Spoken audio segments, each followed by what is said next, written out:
Hi everyone, this is Lisa from NohProblem Consulting.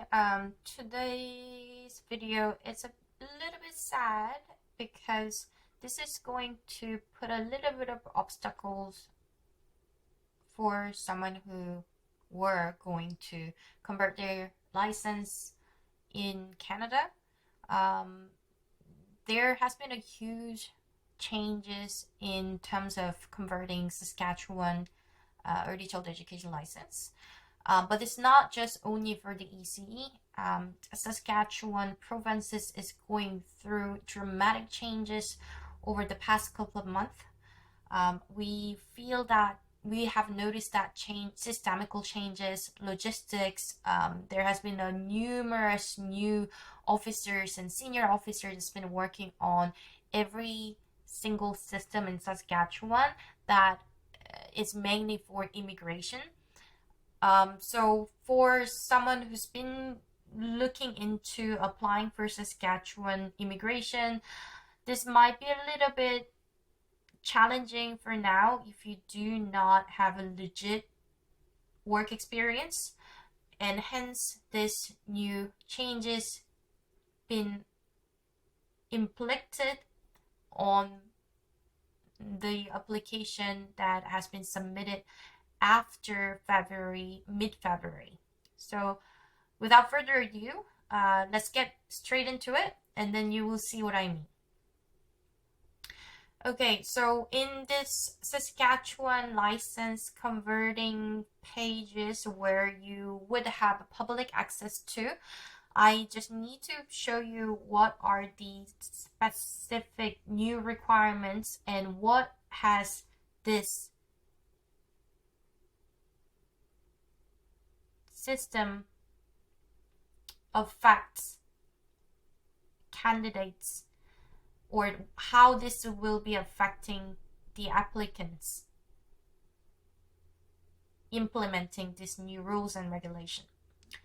Okay, so let's just start with apply for early childhood educator certificate. So that in that section, we wouldn't see anything that seemed to be different from what it used to be.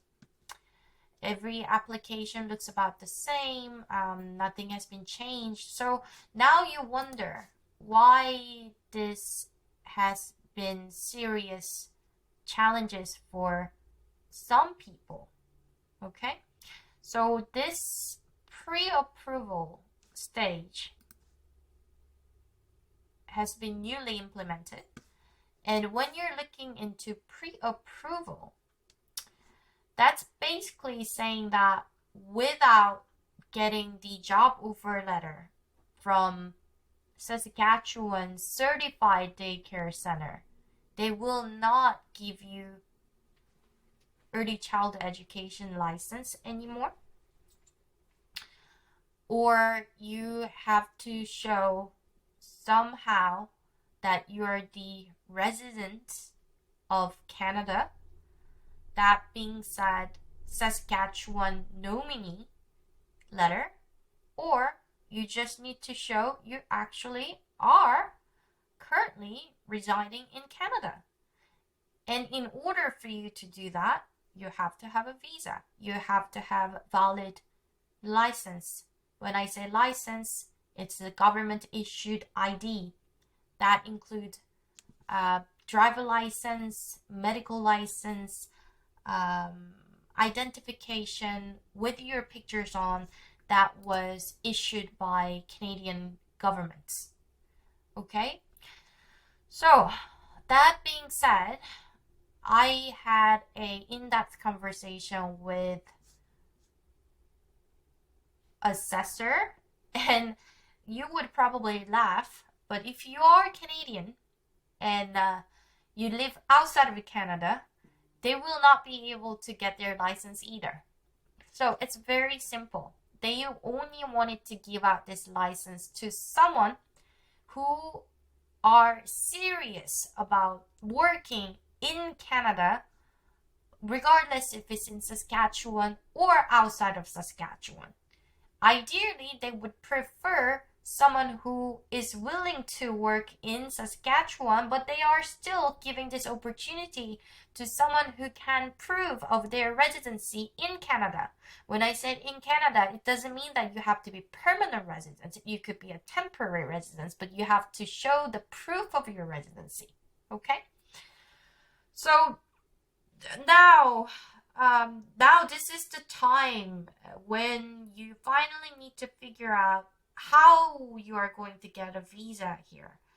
And for those options, I've been giving out multiple options to pre-existing clients of mine and also for the newer clients of mine. The options that we were recommending was still go with license conversion, but make sure that you follow application submission for either study permit or your English courses. Could be your visitor record, but it has to be longer than 6 months. There are still ways that you can tackle, but this definitely has made some options impossible. So you would not be able to get your license converted without coming into Canada, basically.